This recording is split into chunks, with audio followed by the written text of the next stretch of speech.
I'm here with my mate James Davis from the Midlife Mentors, and he's just been on stage with Neens and three other incredible men. And I think it's really important to talk about the other side of menopause, the men of menopause.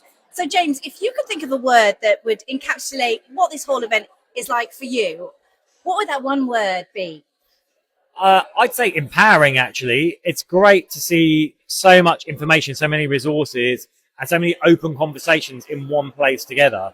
And while this event is about female reproductive health and the menopause, I love the way that we're actually now looking, okay, well, how can men be better allies to menopause? And also the question, like, well, what's going on for men as well? So, yeah, I like that overlap.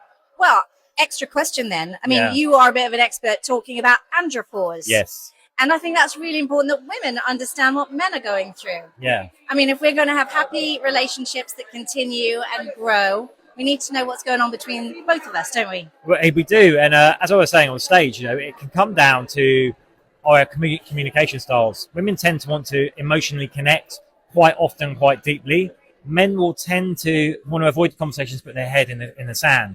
Now, if they're also going through andropause, if they've got lower testosterone, they're more anxious, their confidence is low, they're going to isolate more and more. This is what we see. Men just tend to isolate, not just from their social groups, but from the women in their life as well. So it's that whole confusing proximity with intimacy for men. It's like, oh, I'm sat at home on the sofa with my partner, so that's fine. Everything's okay. But actually, from your partner's perspective, it's not okay because they're not getting the emotional connection they crave. So it's about understanding what's going on for both genders and understanding how we can sensitively bridge that gap to build the communication.